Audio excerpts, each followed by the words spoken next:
Dahulu orang-orang belajar hanya lewat masjid, lewat surau, tapi bisa menghasilkan para ulama besar. Bisa menghasilkan orang seperti Imam Ghazali, bisa menghasilkan seperti imam besar, bahkan bisa menghasilkan ilmuwan-ilmuwan seperti Al-Bairuni, Ibnu Sina, Al-Farabi, dan lain sebagainya. Hari ini begitu banyak madrasah dibangun, begitu banyak kampus dibangun dengan berbagai macam metodologi, dengan berbagai macam sistem pendidikan. Tapi kenapa kita tidak bisa menghasilkan orang-orang seperti mereka, atau sangat jarang yang bisa sampai seperti mereka, padahal pendidikan hari ini begitu mudah. Ini berkaitan dengan pemahaman mereka tentang rukun-rukun menuntut ilmu, rukun-rukun dalam belajar, yang sering kita lupakan, yang sering dilupakan oleh sistem pendidikan hari ini. Apa aja rukun-rukun menuntut ilmu? Penasaran? Yuk kita bahas.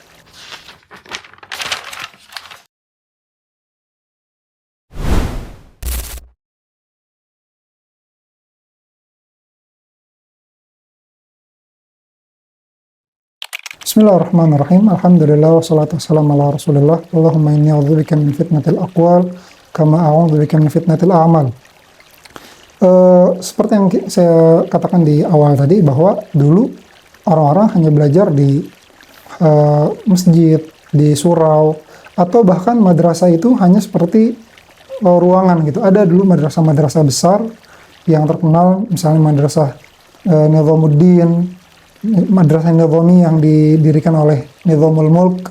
Ada madrasah misalnya Al-Azhar di Jami'ah Al-Azhar, ada madrasah misalnya Darul Hadith Al-Syarafiyah atau Darul Hadith An-Nuriyah yang didirikan oleh Sultan Nuruddin Zanki dan lain sebagainya. Tapi madrasah-madrasah waktu itu hanya sangat sederhana gitu, hanya ada tempat untuk menginap dan ada satu ruangan untuk belajar dan berdiskusi. Sisanya para santri atau para pelajar itu aktif untuk menghadiri atau mendatangi para guru.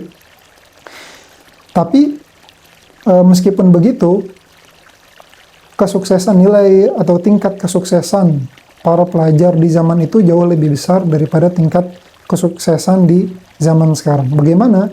Di zaman itu hanya sebagian orang, atau bahkan bisa dikatakan hanya sebagian kecil orang yang benar-benar fokus untuk menuntut ilmu. Dan sebagian kecil ini, hampir rata-rata mereka menjadi ulama, menjadi orang besar, menjadi orang, setidaknya mereka menjadi orang yang alim, orang yang berkompeten di bidangnya. Jika dia di bidang fikih, dia akan menjadi faqih. Jika dia belajar di bidang tata bahasa, misalnya ahli bahasa, dia akan menjadi seorang lugawi atau ahli bahasa. Jika dia ada di bidang ilmu perbintangan atau matematika atau lain sebagainya, rata-rata mereka sukses di bidang tadi. Sementara hari ini berapa ratus ribu universitas dibangun dan ada berapa juta madrasah dibangun, tapi justru yang kita lihat adalah minat untuk membaca, minat untuk menambah pengetahuan itu sangat jauh lebih rendah dibanding zaman itu. Bahkan bisa dikatakan pelajaran agama hari ini sangat jauh lebih rendah daripada beberapa ratus tahun yang lalu. Bahkan bisa dikatakan bahwa sampai ustadz-ustadz atau para pakar di zaman sekarang itu mungkin selevel dengan orang-orang awam di zaman-zaman tersebut. Mengapa hal ini bisa terjadi? Mungkin diantaranya adalah karena sistem pendidikan kita ini tidak memperhatikan rukun-rukun dalam menuntut ilmu. Para ulama ada yang mengatakan bahwa ini adalah sebuah syair yang ditulis oleh Imam Syafi'i, ada yang bilang oleh ulama yang lain. Tapi yang jelas ada dua bait syair yang kita sering mendengar gitu ya di pesantren, di pengajian atau dimanapun. Ini sering dijadikan bahan ceramah atau bahan kajian. Tapi sayangnya ini tidak diimplementasikan dalam pendidikan, dalam pengajaran, bahkan di majelis taklim atau di pesantren-pesantren yang dikaji atau diucapkan bait syair ini.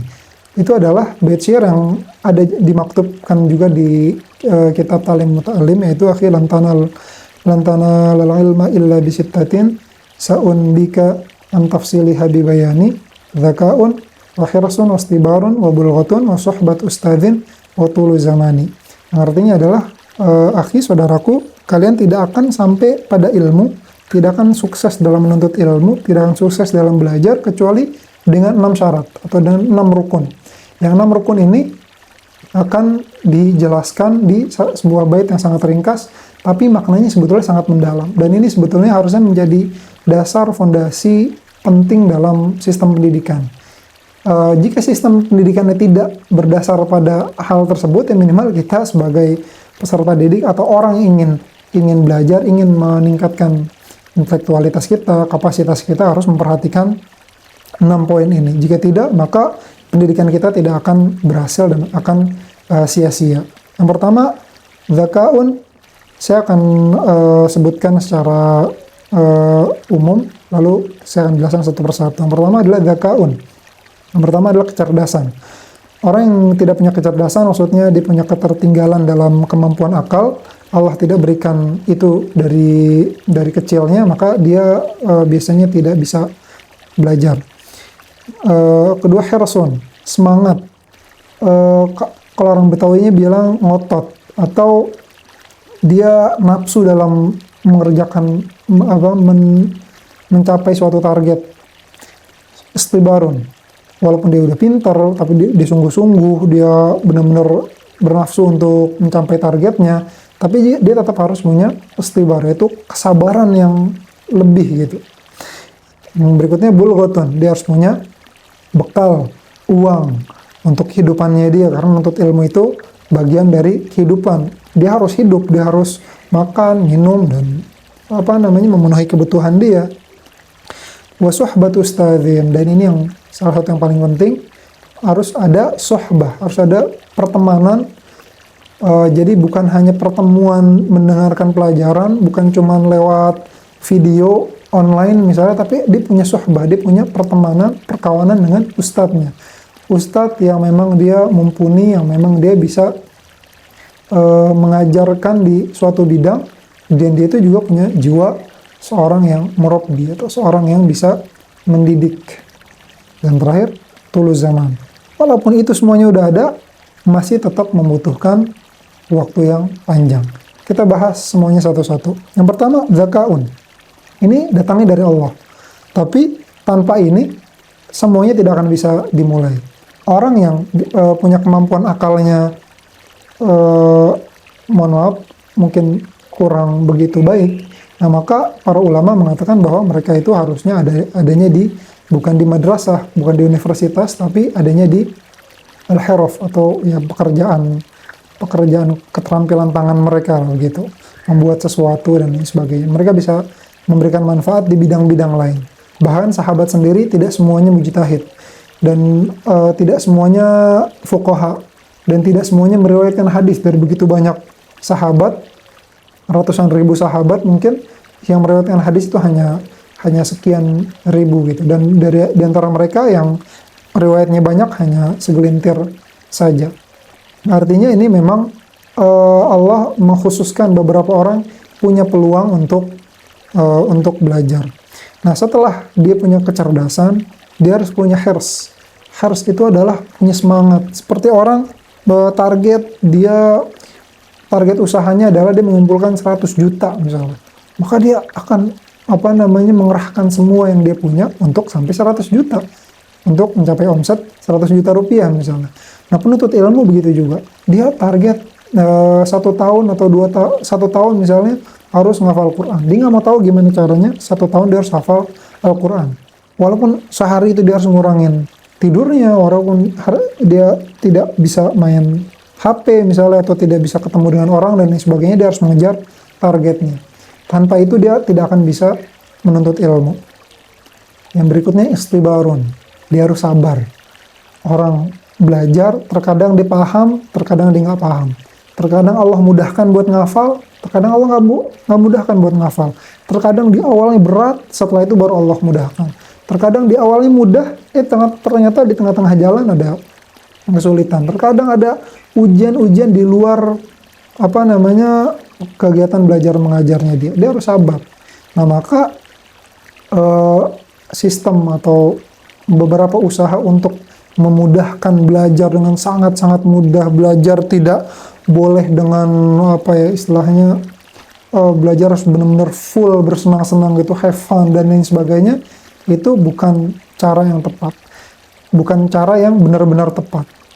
Ada saat dimana kita berusaha untuk memudahkan sesuatu, tapi ada saat dimana, dan ini yang lebih banyak adalah bahwa dia harus tahu memang proses belajar itu sulit. Einstein bisa menjadi Einstein, Alva Edison bisa menjadi Alva Edison, Imam Ghazali bisa menjadi Imam Ghazali, atau siapapun di dunia ini bisa sampai pada martabat tertentu, itu dengan kesabaran. Kalau semuanya dimudahkan, nah maka dia tidak akan sampai pada karakter asli seorang ulama, seorang penuntut ilmu, dan ini akan melemahkan dia gitu. Yang berikutnya adalah bulghatun. Dia harus punya bekal. Nah, bekal ini bukan untuk dibuang untuk hura-hura, bukan untuk dibuang untuk wisuda, bukan untuk dibuang untuk pernak-pernik hal yang tidak begitu penting gitu. Gedungnya harus seperti apa, terus nanti ada lapangan futsal dan lain sebagainya. Lapangan futsal tidak akan menjadikan seseorang itu lebih pintar atau kurang pintar. Gedung yang bagus itu tidak akan menjadikan orang itu lebih bagus menerima pelajaran atau tidak lebih bagus menerima pelajaran. Tapi bulgho di sini adalah perkara-perkara penting bagi dia gitu. Dia butuh pulpen, beli pulpen yang bagus. Dia butuh buku, dia harus beli buku yang bagus.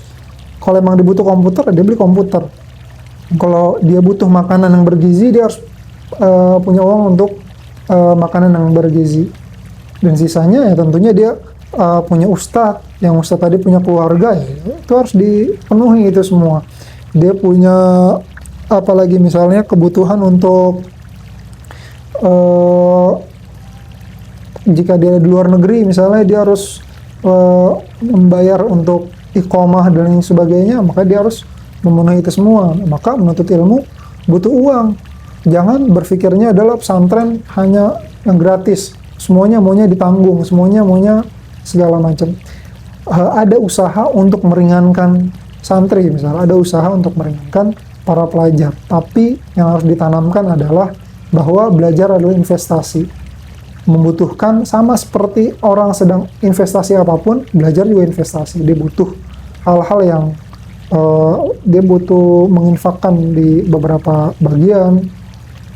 Misalnya dia harus beli iPad, misalnya dia harus beli laptop agar dia nggak membeli kitab yang lebih banyak, atau dia harus membeli buku misalnya. Kalau misalnya dia pelajar ilmu syariah, itu satu buku mutawalnya bisa 20 jilid, bisa lebih dari 20 jilid, yang itu harganya mungkin jutaan rupiah gitu, bisa 4 juta, bisa 5 juta satu bukunya. Itu semua investasi. Kalau dia nggak mau keluar uang, dia tidak akan baca, dia tidak akan sampai pada ilmu tadi. Nah, yang berikutnya, yang kelima, ini juga salah satu yang paling penting, itu sohbat ustadz. Wa sohbat ustadzin, ini ada dua kalimat, ada sohbah, ada ustadz. Kita ngomong yang kedua dulu. Yang kedua itu ustadz. Ustadz dalam ilmu hadis itu syarat perawi atau syarat seorang guru agar bisa diambil hadisnya atau ilmunya itu adlun dhabit. Dia punya sifat adalah sifat baik. Adil itu dia punya sifat misalnya menjauhi dosa-dosa besar dan tidak terus-menerus mengulang dosa-dosa kecil misalnya. Terus dia apalagi misalnya tidak punya sesuatu yang khawarimul muru'ah, tidak mengerjakan sesuatu yang merusak muru'ahnya dia, marwahnya dia. Ya misalnya dia main-main apa, atau dia dan lain sebagainya, sesuatu yang menjatuhkan marwahnya dia. Yang kedua, dia tuh dhabit. Dhabit itu kalau di hadis berarti hafalannya bagus gitu. Kalau misalnya dibandingin sama riwayatnya para ulama, ini masih sama. Artinya dia hafalannya benar, pemahamannya benar.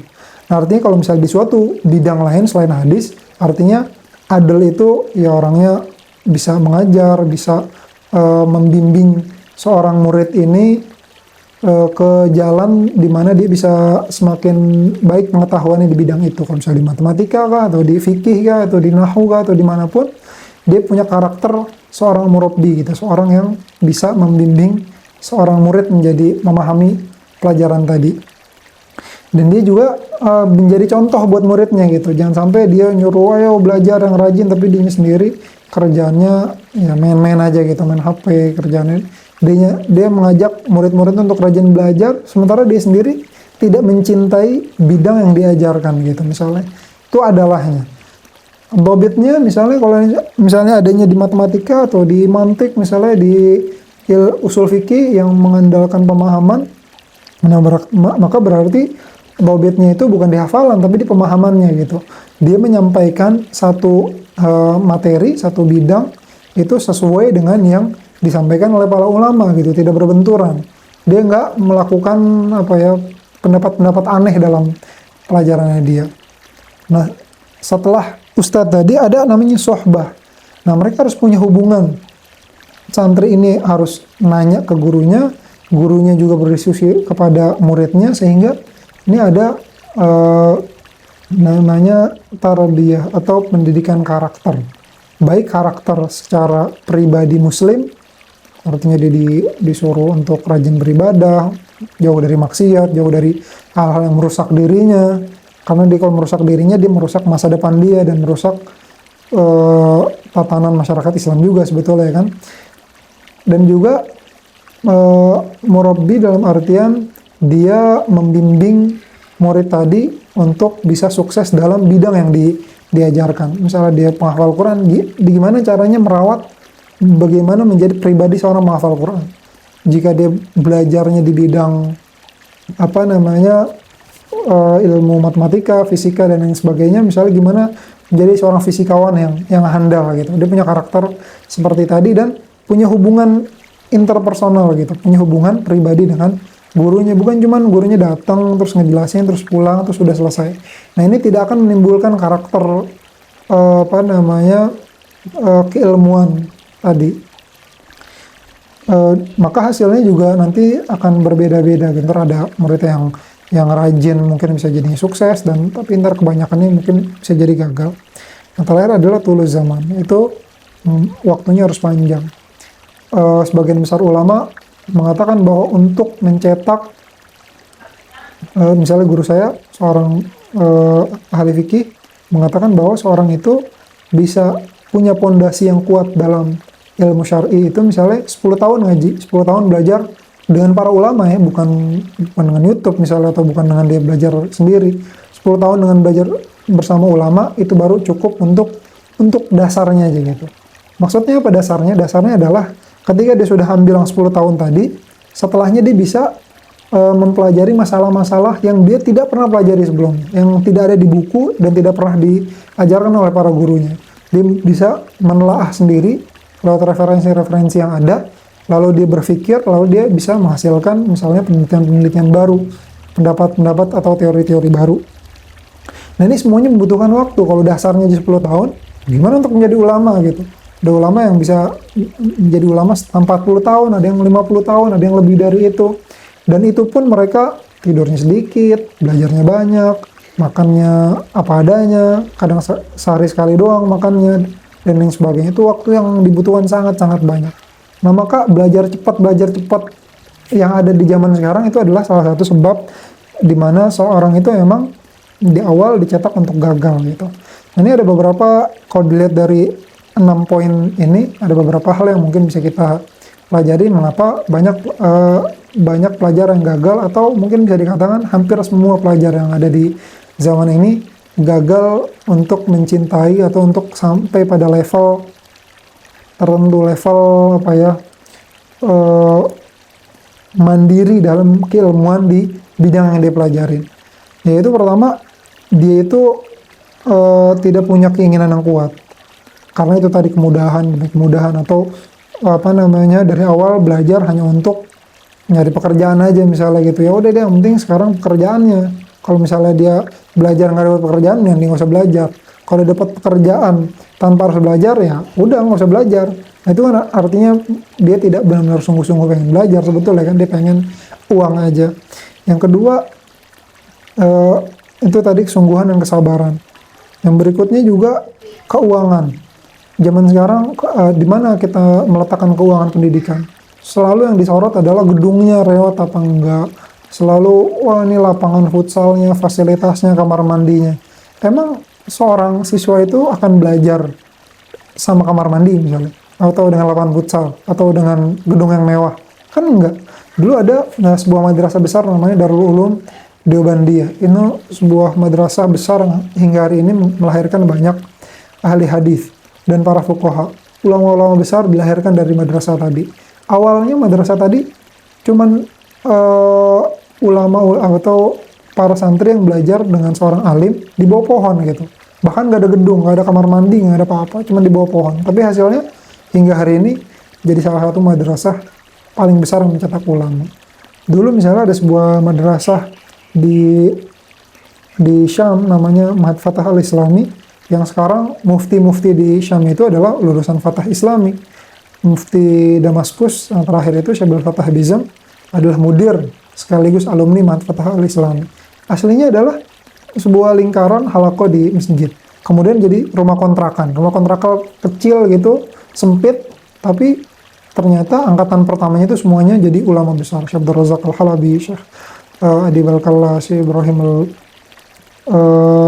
Al-Yaqubi dan sebagainya. Banyak ulama-ulama besar dihasilkan dari gedung yang sederhana.